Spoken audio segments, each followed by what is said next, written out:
এটা মানে যে এটা সঁচা ঘটনা এটা আছিলে সঁচা ঘটনাটো হৈ গ'ল কি মানে আমাৰ শদিয়াই এজন মানে ল'ৰা ইয়াত মানে কামৰ সূত্ৰে আছিলে কাম কৰিবলৈ আছিলে সি বাঁহী খুব বজায়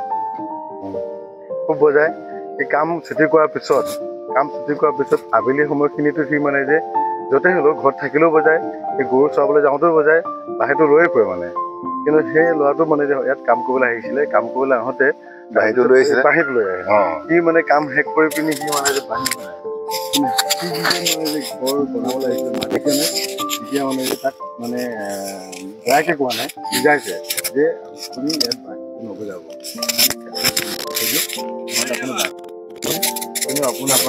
অপদস্থ কৰিব তাৰপিছত বাঁহীটোতো কৃষ্ণই বজায় কৃষ্ণটো ছোৱালী আমি ভালে পাওঁ কৃষ্ণই বাঁহী লৈ ফুৰে সেইটো কাৰণে আপুনি বাঁহীটো নবজাব এই কথাটো সঁচা কথা এই কথাটো অৰুণাচল মানে যে অৰুণাচল মানে যে বাসিন্দা আছে এই কথাটো এতিয়াও মানে যে ভিডিঅ'ত মানে যে ইমান সত্যতা আছেতো নাজানো কোনোবাই দেখিছিলে যদিও নাজানো কিন্তু হয়তো সঁচাকৈ আছিলে নহ'লেতো মানে যে আজি এই মৈদাম বা ধৰক মানে যে ধৰক ক'ব আহিলে সেইটো কথা এই ভিডিঅ'ৰ যোগেদি আপোনালোকক বিশেষ কৰিবলৈ চেষ্টা কৰিলোঁ যে আপোনালোকে যদি ভিডিঅ'টো ভাল পায় আমি গাঁওজনকো শ্বেয়াৰ কৰিব লাইক কৰিব আৰু ভৱিষ্যতলৈ এনেকুৱা ভিডিঅ' বনাই থাকিব মানে আপোনালোকে সেইটো কাৰণ আপোনালোকে যদি বাঁহী আনি লৈ আহে লগত ইয়াত বজাবহি আপোনালোকেও কিবা অসুবিধাত পৰিব সেয়েহে আপোনালোকৰ যাতে সেই সমস্যাটোৰ সন্মুখীন নহওক সেইটো এই ভিডিঅ'টো আগবঢ়াল ধন্যবাদ আচ্ছা আপোনালোকক দেখাবলৈ আনিলোঁ বিশ্বং নগৰ আগৰ পৰা শুনি আছিলে চাগে বিশ্বং নগৰৰ বিষয়ে আচ্ছা আপোনালোকেও শুনি আহিছে আমিও শুনি আহিছোঁ মই বাৰম্বাৰ আহিছোঁ বহুতৰ লগত আহিছোঁ আচ্ছা আপোনালোকৰ ইয়ালৈ আহি কেনেকুৱা লাগিছে সদ্যহতে লাগিছে এইটো পুৰণিকাটো কথা আগতে শুনি থকা বিশ্বং নগৰ মানে আমি বহুত দিনৰ পৰা এটা পৰিকল্পনা কৰি আছিলোঁ আজি আহি পাই ইয়াত মানে খুজিলোহি ভৰি থ'ব পাৰিলোঁ সেইটো বহুত আনন্দ লাগিছে ধন্যবাদ জীৱনটো কিবা সাৰ্থক হোৱা যেন লাগিছে মানুহক আচ্ছা আপোনাৰ ওচৰলৈ আকৌ আহিম আচ্ছা বাইদেউ আপোনাৰ কেনেকুৱা লাগিছে মোৰ একেবাৰে ভালে লাগিছে আচ্ছা আপুনি ডাঙৰ বাইদেউ আপুনি কওকচোন এই ভীষ্ম নগৰ বিষয়ে আপুনি কিমান জানে কোন ভীষ্ম ৰজা আছিলে আৰু ভীষ্ম ৰজা কিয় বিখ্যাত হ'ল এই বিষয়ে কিবা বহলাই আপুনি যি জানে আপোনাৰ থুলমূল অভিজ্ঞতাৰ পৰা কিবা কওকচোন মই শাস্ত্ৰ ভাগৱতৰ পৰা জনামতে হয় কীৰ্তনতো পাইছোঁ যে ভীষ্মক নামে এজন ৰজা আছিলে কুণ্ডিল নদীৰ পাৰত হয় কুণ্ডিল নগৰ বুলি কুণ্ডিল ৰাজ্যত বিদৰ্ভ ৰাজ্য বুলি কৈছিলে সেই সময়ত বিদৰ্ভ ৰাজ্য আছিলে হয় তাতে তেওঁৰ আছিলে ভীষ্মক ৰজাৰ যুৱৰাজ আছিলে ৰুক্মবীৰ আৰু ৰাজকন্যা আছিলে ৰুক্মিণী ৰুক্মিণী ৰূপে গুণে ইমানেই মানে ভক্তিমতী আছিলে থকাৰ তেওঁ একান্ত মানে কৃষ্ণ ভক্তি পৰায়ণা আছিল কৃষ্ণক পাবৰ কাৰণে বা কৃষ্ণক ভক্তি কৰি আছিলে পাবৰ কাৰণে তেওঁ সদায় যেনেকে পাৰ্বতীয়ে সৰুৰ পৰা হেৰি কৰিছিলে শিৱক সাধনা কৰিছিলে তেনেকে ৰুক্মিণী সৰুৰ পৰা কৃষ্ণক সাধনা কৰিছিলে নিজে থাপনা পাতি কৃষ্ণ বাগ্ময় মূৰ্তি প্ৰতিষ্ঠা কৰি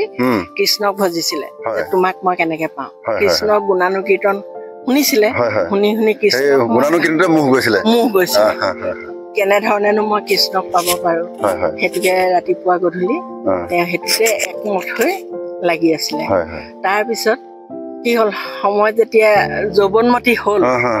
বিয়া দিবৰ কাৰণে ৰজা শিশুপালৰ লগত বিয়া ঠিক হ'ল বাপেক ভীষ্মই মানে স্বয়ম্বৰ আয়োজন ইতিমধ্যে হৈ গ'ল ৰুক্মিণীৰ দুখ মনত ৰুক্মিণীয়ে তেতিয়া মানে ৰুক্মিণীয়ে অলপ শাস্ত্ৰত থকা বিলাপৰ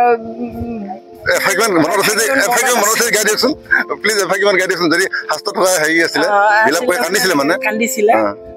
ভাই মূৰৰ ৰুক্মবীৰ কুলৰ চণ্ডাল মোক বিয়া দিব খোজে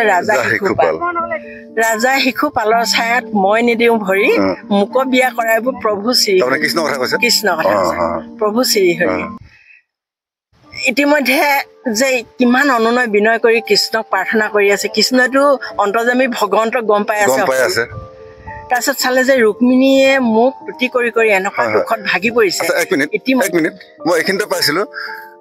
প্ৰথম চিঠিখন বোলে ৰুক্মিণীয়ে প্ৰেম পত্ৰ বুলি কয়। প্ৰথমখন বেদনিধি বুলি পিয়ন এজনক পঠাইছিলে আৰু তেওঁ ইয়াৰ পৰা সুদূৰ কৃষ্ণ ঘৰ দ্বাৰকাত আছিলে বোলে। দ্বাৰকাত আছিলে। বেদনিধিক পঠালে যে মোৰ কাৰণে মানে মোক মনে প্ৰাণে ভজি এগৰাকী যে এনেকে হেৰি হৈছে ভীষ্মক নগৰত মানে বিদৰ্ভ ৰাজ্যত তুমি ইতিমধ্যে যোৱাই চিঠিখন দি দিয়া মানে দুখ কৰিবলৈ নকবা যি মই গৈ আছো। ইফালেদি আহি শিশুপাল ৰজা আহি কলগুৰিত আছে দৰা আদৰিব লাগে। সেই সময়ত বেদনিধিয়ে ভেকচন ধৰি আহি ৰভাৰ তলত ৰুক্মিণীক চিঠিখন দিলে। দিয়াৰ পিছত মানে ৰুক্মিণী নিশ্চিন্ত হল। শ্ৰীকৃষ্ণ আহি পাই ৰুক্মবীৰৰ লগত এখন ঘোৰ ৰণ হল, যুদ্ধ হল। যুদ্ধত ভীষ্মক ৰজাৰ পুত্ৰ ৰুক্মবীৰক হৰুৱাই শিশুপালক আজিও মানে মুখে মুখে প্ৰবাদ আছে শিশুপাল খেদা দিলে। এই আমুকত বোলে এখন সভা বহিছিলে তাৰ পৰা বিধায়কজনক শিশুপাল খেদা দিলে। মানে কৃষ্ণ শিশুপালক বেয়াকে খেদিছিলে। আচ্ছা, এই কথাবিলাক যদি শিশুপালৰ ঘৰ যদি আমিতো ভীষ্মক নগৰত আছো, যদি শিশুপালৰ ঘৰ মানুহে গম পায় কৃষ্ণক বোলে কৃষ্ণই বোলে শিশুপালক হেৰি খেদা দিছিলে বোলে শিশুপাল খেদা দিছিলে। আচ্ছা, যদি সেইটোৱে হয় ইয়াৰ ওচৰ মানুহখিনিতো কৃষ্ণক ভাল পোৱা মানুহখিনিক বেয়া পাবলৈও স্থল এটা আছে নথকা নহয়, আছে কিন্তু আছে। আমি আলোচনা কৰিছো হয়তো আমাকো শিশুপালৰ ঘৰ যদি মানুহ আছে আমাক খেদিবলৈ বেছি সময় নালাগিব। যি কি নহওক আপোনালোকৰ এনেই ভাল লাগিছে চাগে। বহুত দিনৰ পৰা আশা কৰি আছিলে ভীষ্মক নগৰ চাম, ভীষ্মক নগৰলৈ যাম। আৰু যিহেতু শ্ৰীকৃষ্ণ চচুবাৰী, আচ্ছা চচুবাৰীত ভৰি দিবলৈ ভাগ্য লাগিব। শ্ৰীকৃষ্ণ আমাৰ প্ৰতি নিশ্চয় চাব বাইদেউ। আৰু পৰৱৰ্তী সময়ত আপোনালোকে আকৌ আহিব। আৰু আপোনালোকৰ তাত যদি কোনোবা ইচ্ছুক ব্যক্তি বোলে শ্ৰীকৃষ্ণৰ ঘৰলৈতো যাব নোৱাৰো, শ্ৰীকৃষ্ণ চচুবাৰীলৈ হলেও গৈ আহো, যিহেতু শ্ৰীকৃষ্ণ দ্বাৰকালৈ বহুত দূৰ হ'ব আমাৰ অসমৰ পৰা, গতিকে শ্ৰীকৃষ্ণ চচুবাৰীলৈ আহিলেও কমচে কম যদি শ্ৰীকৃষ্ণ ভক্তিপৰায়ণ যিসকল ভক্ত আছে, যি শ্ৰীকৃষ্ণক ভাল পায়, তেখেতলোকে মোৰ বোধেৰে এবাৰ যদি আহে আমাৰ এই ভীষ্মক নগৰৰ মানে শ্ৰীকৃষ্ণৰ চচুবাৰীটো ঘৰৰ মানুহ দেখিব নাপাব, কিন্তু তেওঁলোকৰ ভগ্নাশেষ অৱশিষ্ট তেওঁলোকৰ যিটো ঘৰৰ ৰাজকাৰেঙৰ ভেটি আছিলে, ভেটিটো ইতিমধ্যে দেখা পাব ইয়াত। আৰু মই সকলোলৈকে খুব শ্ৰীকৃষ্ণলৈও প্ৰাৰ্থনা এটা কৰিছো, আবেদন এখন দিছো যে শ্ৰীকৃষ্ণক ভাল পোৱাসকলে আহি এবাৰ ভীষ্মক নগৰত পদাৰ্পণ কৰক আৰু শ্ৰীকৃষ্ণ চচুবাৰীত সেৱা এভাগ জনাওক। আৰু সকলোকে ধন্যবাদ জনালো। আৰু নতুন বছৰৰ শুভেচ্ছা সকলোকে থাকিল। আজি নতুন বছৰত এই শ্ৰীকৃষ্ণ ভেটিলৈ আহিবলৈ পাই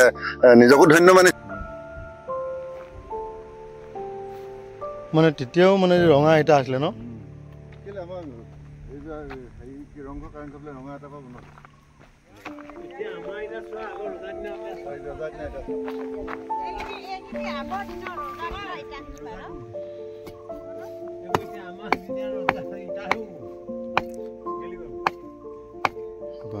পুৰা ইটা মানে ইটা নহয়, পাথৰ আৰু